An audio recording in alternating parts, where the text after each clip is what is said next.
but you didn't try. Those of you who are listening to this, whoever hear this, you will not find toughness in a comfortable environment. You will not find it.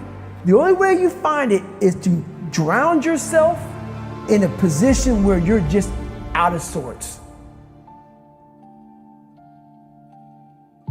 We all have two people, and I'm not saying you're crazy.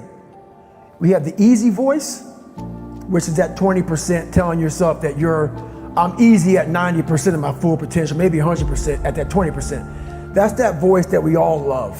That's that very comfortable voice that's that mommy holding you saying it's going to be okay. Doesn't care how good you are, just loves you. Just loves you no matter how messed up you are in life. This other voice that we walk very far away from is the voice saying, hey man, you ain't doing shit. So we try to get this voice out of our head completely. And we live over here in this lane. So what you have to do first is turn up this voice over here. The voice saying things to you that aren't nice. That it's in our head saying, you know what man, dude, you're not doing shit. And it's not putting yourself down. People take this the wrong way in this new society. I'm not saying to put yourself down. I'm saying listen to the truth. And the truth isn't in the 20%. The truth is in this other part of your brain saying, look man, you're wasting a bunch of percentage here. We have 80 more percent that we're not tapping into because in this other 80% is suffering, pain, failure, self-doubt, darkness, and then a whole bunch of light. But to get to this light, you gotta go through all of this shit. So a lot of us know that. I can get over here, but over here, man, this is much better because I gotta go through this journey that is not fun. This from 20 to 100%, this in between is not fun. So we decide to live over here. So everybody goes, how do you do that? You know exactly how to do that. You know exactly, it's not a magic trick. There's nothing I talk about in that book that's a magic trick. It's all back down to a very primitive mindset of we just have to do. It's like breathing. Breathing becomes normal. Like we don't know that we're doing it. That's how you have to live your life. When that alarm clock goes off at 4 or 5 in the morning, your mind says no. You just say, this is what we do. It's what we do now. Because to get to where you want to go, the amount of pain involved, I'm not saying physical, I'm not saying you got to break yourself off. The amount of mental pain of how many times you're going to have to do something that you don't want to do to get to where you want to go is going to be, there's going to be more times you do something that you don't want to do than you are going to want to do it. And that's your new norm. That's your new norm. So then it's like breathing. And then once you do this over and over and over again, it becomes like breathing. I don't want to live this lifestyle, but to get to the other side of this, I have to. So if you really want it, you realize what trying is and what trying is not. You're not working your butt off hard enough. You're not trying hard enough. We all think we're trying hard, but what are you gauging that off of? I talked to this one kid the other day. College is kicking my ass. I said, what are you gauging that off of? I go, are you trying? He goes, yeah, I'm trying my ass off. I'm studying hard. I go, what are you gauging trying hard off of? Well, in high school, I didn't have to try at all. And I made great grades. In college, I'm trying hard. You're trying hard compared to what you did in high school, which was it came easy to you. So your reality is something you created off of something easy. So you trying hard is 2 hours of studying. I'm gonna tell you a difference in trying hard and trying hard. Trying hard is something in your mind just doesn't stop. Where you know 2 hours isn't enough. When I was 297 pounds and I was fat as hell trying to be a Navy SEAL, the scariest thing in the world to me, even to this day, was that could have been the rest of my life. I thought then I was trying hard. That's the scariest thing in the world. I thought then, 297 pound, working for Ecolab, spraying for cockroaches, making $1,000 a month. I thought that was me at my 100% potential. Come to find out, a few years later, I wasn't anywhere near that. 106 pounds less, graduated Navy SEAL training, went on to do all these other things. Looking back on that, that was me trying hard.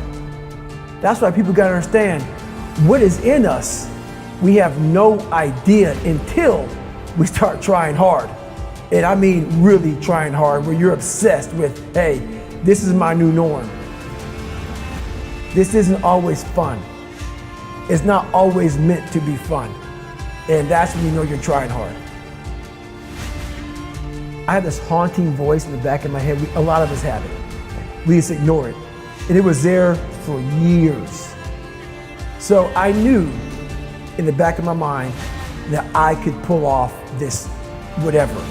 Whatever I wanted, I knew I could. But I was afraid of the work, because I wasn't gifted with brains. I wasn't gifted with God-given talent as far as like athleticism. So I knew to get to where I had to go, to be on the same playing field as these men, to even try out for this program, I knew the work was going to be something that I didn't want to even attack. So I would just put it off. But yet you did it. Because it haunted me. The voice in my head said, you know what, man, you're going to die never even trying to reach your full potential. I developed a reality that wasn't real. That's the thing we always do. We can have a great life, but we always build this reality around the one thing we don't have. So therefore, our great life, we don't even see it. We see the one piece of clothing we weren't able to get versus the amazing things we have. So we focus on that. I was the king of focusing on the one bad thing in my life. The one bad person called me nigger. Everything bad, I focused on that. But over here was a beautiful reality of my life. Even though I came from nothing, where I could have taken my mind for the possibilities of where I can go if I work harder. That was all over here, but I lived in the filth over here. This was the life that you were supposed to live, but you didn't try. Just by going to war with myself every day and putting these challenges and these goals and these obstacles, these insurmountable obstacles. So it wasn't about losing 106 pounds. Me losing 5 pounds was an accomplishment. Me losing 10 pounds and then 50 pounds. And then the more I did this, the more I gained confidence. And then the more I gained confidence, the more I realized, these Navy SEALs, man. These guys can't do what I'm doing right now. I had no coach, had no trainer, had no money. I didn't know how to lose weight. I had no knowledge of what I was doing. I was just working. I was just sacrificing. And then through that, all these different tools started coming up. But I would have never found these tools if I didn't put myself in a very uncomfortable place. We all look for toughness.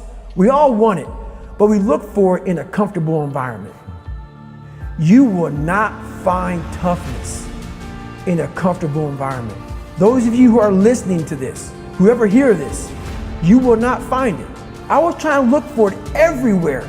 The only way you find it is to drown yourself in a position where you're just out of sorts, where you can't swim and you're drowning.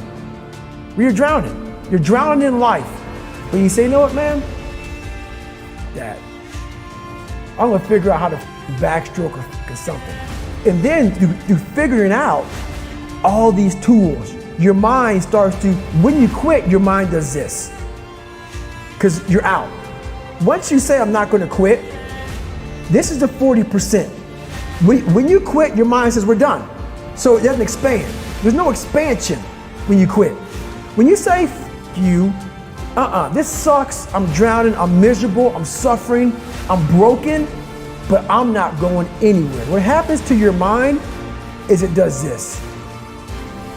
It says, he's not leaving, so we gotta expand, we gotta grow, we gotta figure this thing out. So then these compartments in your brain start to they have to work. They have to work. And then you start to engage parts of your mind that you never engaged before. But you can't engage it by sitting back in these nice chairs, drinking this nice water, talking to you, talking about what I want to do. That's where the 40% thing comes in. It comes in when you're in suffer mode and you say, I'm not going to quit. You're forcing your brain now to operate on a level it's not used to, but then it becomes used to it.